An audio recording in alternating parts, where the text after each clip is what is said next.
Hello, my name is Cindy Matalucci, and you're watching The Pulse, where we get the 411 on all the latest and greatest things to do in this amazing city, San Diego. From the newest bars and restaurants to the chicest boutiques, to the gyms and the trainers that are getting the people of this city buff 365 days a year, to the place you want to go to get your spa on. I'm exploring it all for you, and of course, having fun along the way. So, come with me while we put our finger on the pulse of San Diego. This episode of The Pulse was brought to you by Urban Skincare. Since 2002, Urban Skincare has provided their clients with a luxurious spa experience in a contemporary setting. Founders Aaron and Larissa provide top quality service and a commitment to excellent holistic care. At their full-service spa, they offer everything from facials to custom spray tanning.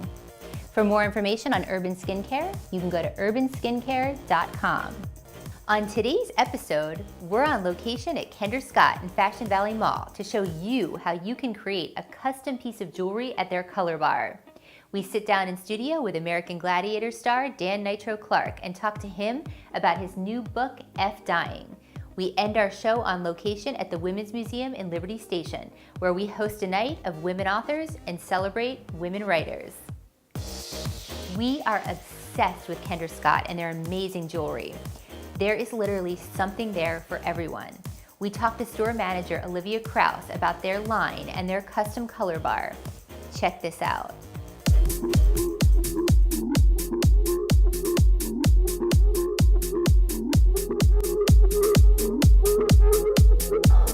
Hi, my name is Cindy Matalucci, and you're watching The Pulse. We're here in Fashion Valley Mall in one of our favorite stores, Kendra Scott. Tonight, we're hosting an exclusive event where we're raising awareness for childhood cancer. It's all about the color bar. We're gonna show you how to create a custom piece. Are you ready? Let's do it.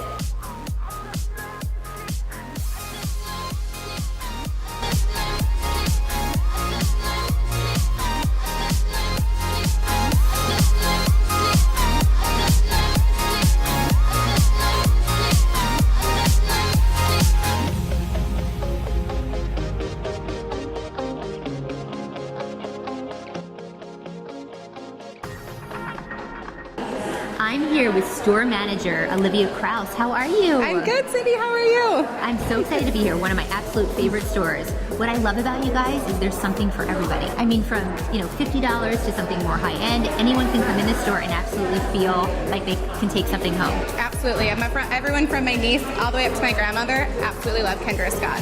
Something for everyone. What's not to love? So it's all about the color bar tonight. So can you walk us through the color bar and what that is? Yeah, absolutely. It's definitely our most popular part of our store. So here's our color bar. We have over 50 different styles and different stones, colors, metals, silhouettes that you can choose from bracelets, earrings, necklaces, and rings. And you get to be the designer. So you choose what color, what metal, what stone, exact stone is going into your Kendra Scott piece, and you leave today with a custom piece of Kendra Scott jewelry. So how long does it take? Most pieces take 5 to 10 minutes, depending on the piece. So you can pick whether it's rose gold. Absolutely. So, let's pick our necklace.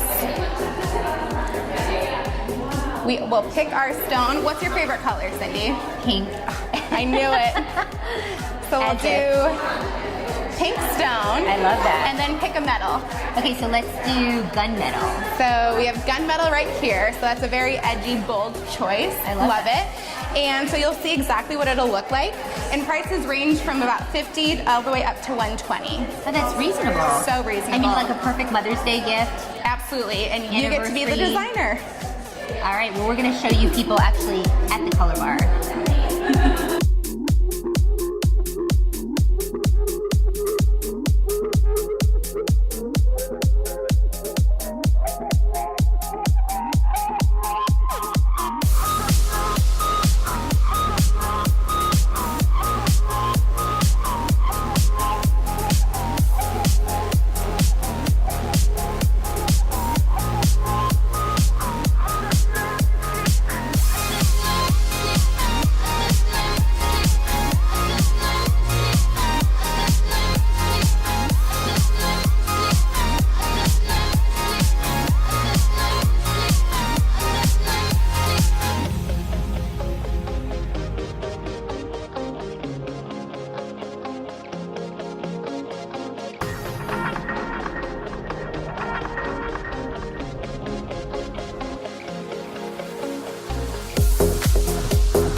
For more information on Kendra Scott, you can go to kendrascott.com or you can visit them in the Fashion Valley Mall.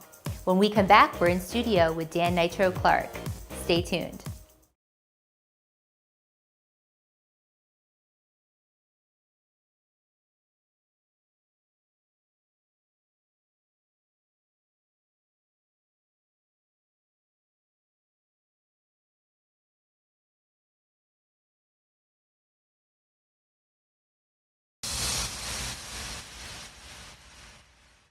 Welcome back to The Pulse. I'm your host, Cindy Mattalucci.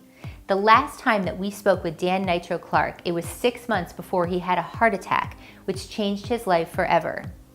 This was back in December of 2013. This event led him to write the book, F Dying. We sit down with him to discuss these events in detail. I'm so excited for my guest today. I have Dan Nitro Clark in studio. How are you? Hey, I'm doing fantastic, and thanks for having me back on. I mean, it's been such a long time. I think it's been 4 years, 4.5 years. Right, which is so crazy too is Dan and I had the opportunity, I got to meet him 4 years ago. It was June of 2013. I think it was 6 months before you had your heart attack. Yes. So having you on today, I am so excited to talk to you about everything that's been happening. I know you've been through a lot. Can you talk to us a little bit about everything? Because you've been an athlete your whole life. I mean... Right, so I was a college athlete. I played football, went to San Jose State. Then I went and played in Italy for a year professionally. Then I came back here and played in the NFL for the Rams. That was about a season. And then I went over to Hollywood and somehow I ended up on TV in spandex on the American Gladiators. You know, stranger things have happened, but not many. He was Nitro. We loved it. I used to watch it all the time. So, I mean, basically with you, I mean, it must have been interesting because you've identified yourself as an athlete and then having the heart attack. Talk to the viewers about how that made you feel. Well, you know, to be honest, when I had the heart attack and I was laying in the hospital the day after, I felt like dying. You know, I've always identified myself so much by what I could do with my physicality, you know, what I could do with my body, that when you took that away from me, I didn't know who I was. And I wasn't sure what life was going to be like for me. So at the lowest point after the heart attack, I really didn't want to live if I couldn't live on my own terms. I realized that I was always more than my body. Mm-hmm. See, in my mind, it was the physicality that got me a football scholarship, that got me the NFL, that got me on TV, that did everything. But in truth, I realized that it wasn't my body. It was this light that burns bright in each and every one of us. I mean, everybody at home, we all have that same light. And that light that burns bright, my spirit, that's what allowed me to do everything. Well, this resonates a lot with me. My father, we have heart disease in our family. My grandfather died of a heart attack. My dad just had open heart surgery. Sorry to hear that. I know, so this is a really passionate topic for me. And I'm assuming for you, after having that type of experience, it was probably, that's what preempted you to write the book. I mean, so talk to the viewers a little bit about your inspiration for putting this book. Okay, so I do have a new book. F Dying, which I love the name. I'm so excited about this. But talk to us a little bit about your inspiration for this. So as I started to come back, you know, I learned a lot of lessons, not only about life, but about myself. And one of the things I realized, and you hit upon this, is that we all struggle. We all hit difficult times. But a lot of us don't believe that we can get out of that difficult time. We cannot get out of that hole. But I think the same principles of success work in anything. That goes back down to the simple practice of getting a little better every day. So the first day back from the hospital, my goal for the entire day was to walk down the stairs and touch my refrigerator and not die. And then 15 months after the heart attack, I was standing at a podium at a CrossFit event, having won the event. So it yes. Well, and for those of the viewers that don't know, when we're talking about persevering, which is a big theme of your book and everything, you have been through a lot. I mean, you lost your brother when you were younger, you lost your father, and you never let any of that get in your way. And I love that about you. I mean, you were a stronger person. It all got in my way. Yeah. You know, losing my brother at a young age, I was 10, he was 12. That's, you know, there's still a raw wound. There's an emptiness inside of me the size of Texas that will probably never go away. But I think the difference is to be able to continue despite the pain. Well, and that's what I kind of wanted you to share, because I know you made serious changes. There's some key factors that you've changed.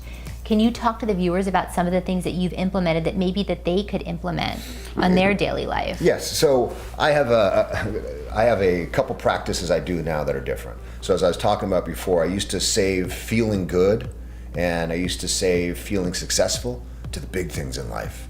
Selling a book, getting a promotion, meeting the perfect girl, buying the new car. Hey, when I get that, I'll be good. I fell into that I'll be happy win syndrome.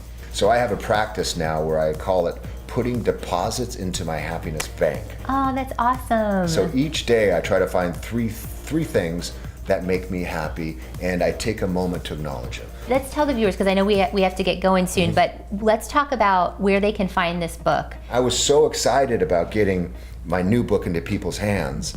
I took a creative risk. I'm doing the whole thing. I put it up on Kickstarter, and I think it ships like in 3 weeks. So yeah, so it's an interesting thing. So after this, on the other episodes, you'll be able to find it in Amazon and different stores. And so what would you like people to take away from the book? What is that one thing that when they read it, you really want them to take away, would you say? You know, that time isn't guaranteed. That live your life fully, and that each and every person has the ability to cultivate their own happiness. Well, I just want to congratulate you on everything. We're such a fan. I can't wait to follow you and see what's going on next. Thank you. It's fantastic. For more information on Dan and where to get a copy of his book, you can go to dannitroclark.net. When we come back, it's our Pulse on the Scene segment. Stay tuned.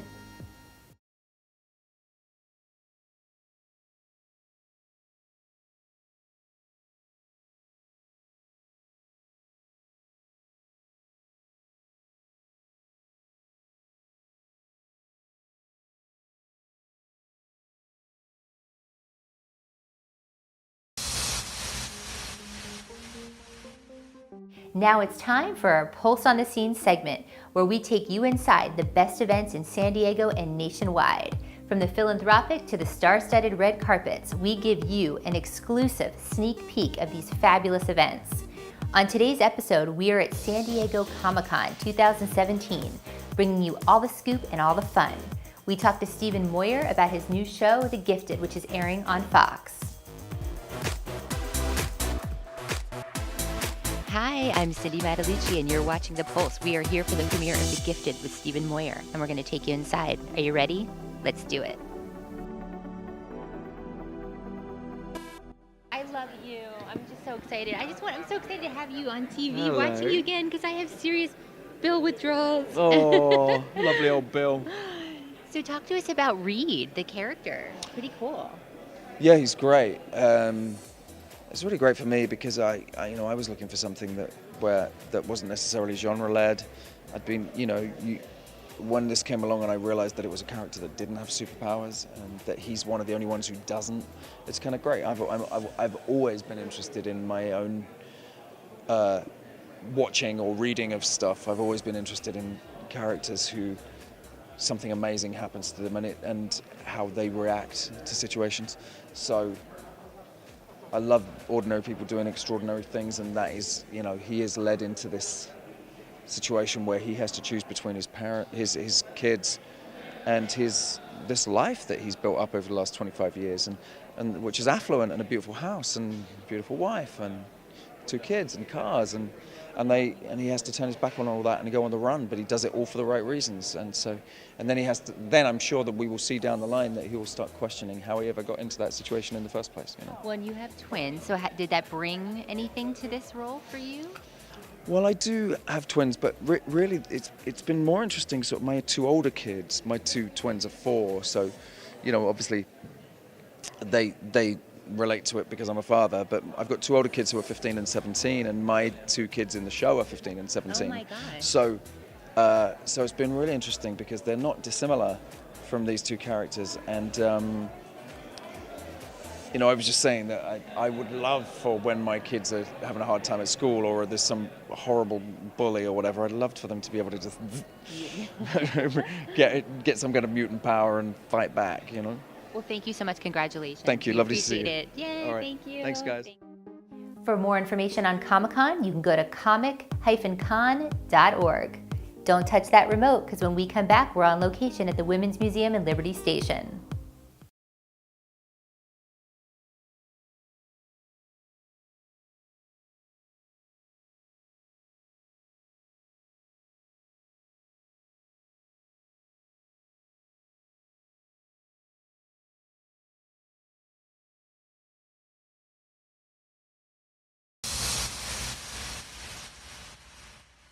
As an avid reader and an English major in college with a focus on 18th century women's literature, when I was asked to host and interview 5 fabulous female writers for a discussion at the Women's Museum, I was honored and excited.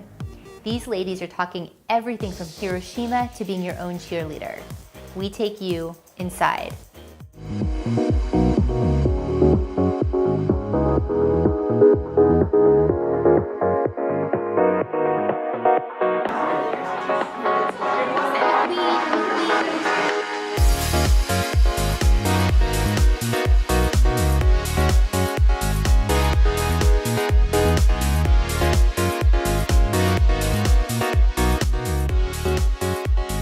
Hi, I'm Cindy Matalucci. We're here at the California Women's Museum in Liberty Station. I'm with Executive Director Diane Peabody Strahl. How are you? I'm great. Thanks for being here. We're so excited to be here tonight. Now, the Women's Museum, there's only 3 in the country, and this is the only one in California. Talk to us a little bit about what you guys do. Yeah, so we create exhibits here and switch them around every month to 2 months, primarily focused on women's history, and it ranges from local to national and even international stories. And then we also have art exhibits that we have throughout the year that focus on giving women artists an opportunity to show their work. Well, and tonight you're hosting a fabulous event with 5 female authors. How excited are you to have this at your place? Oh, it's wonderful. It's such a talented group of women and such a large group of diverse stories as well. So I'm so excited personally to hear from them. And we're going to take you inside. Are you ready? Let's do it.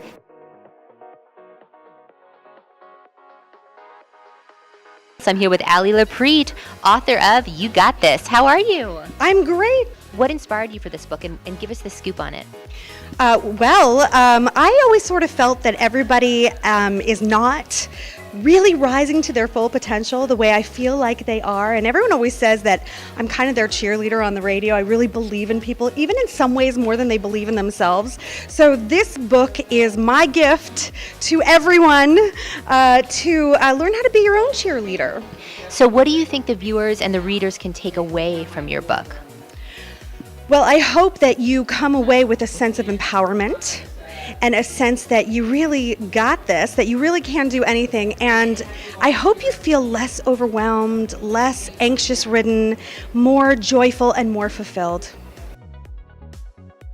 I'm here with Sheila Fugard, author of Harp Song for Hiroshima. How are you? I'm very happy to be here today. And it's going to be great reading with younger women. I'm kind of an old soul in the world.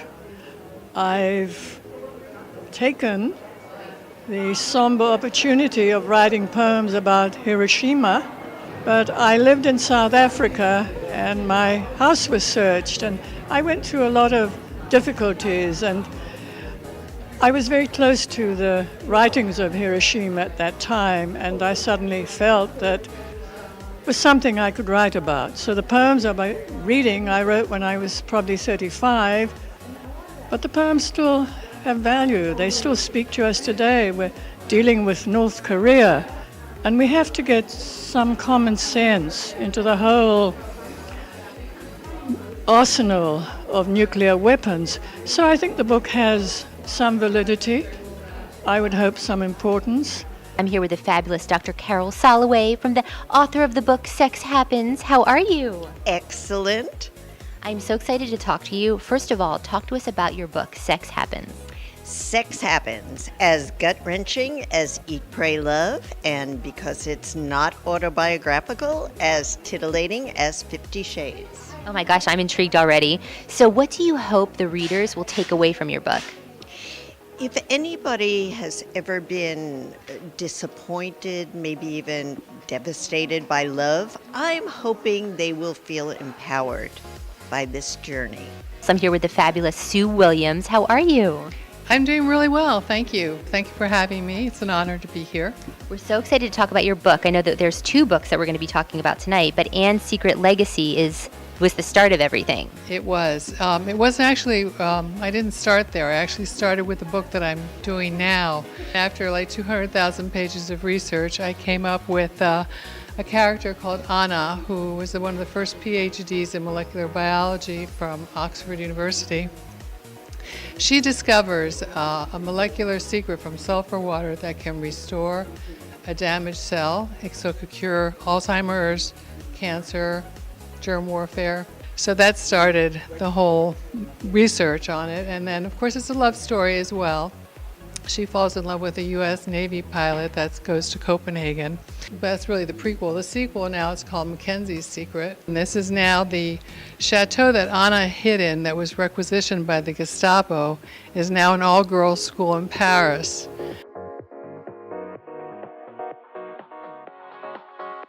With the Pulse, I'm here with Jerry Westfall, author of Beautiful Lady. How are you? I'm great. How are you doing? Can you tell us a little bit about the book? Yes, Beautiful Lady was meant to be sort of a big hug and some good encouragement to those who are suffering from cancer or going through the cancer battle. It's not an easy thing, and you don't just say, I had cancer, I'm better, and now I'm done. There's a whole lot of emotion that goes with it, and this book is really my journey through that and my gift to others who may come behind me and have a similar challenges along the way. Well, and you talk about in the book the rebirth and the reawakening. How did that inspire you, and what was your reawakening like? Well, I started writing as a journal for my own healing, and then as I laid it out, it became clear to me there was a reawakening. I learned that anger needed to leave, I needed to release, and I needed to sort of be open to what might be happening around me. I think that there were lots of signs and lots of help that I might not have recognized before because I might have thought I had too much control that I really didn't have.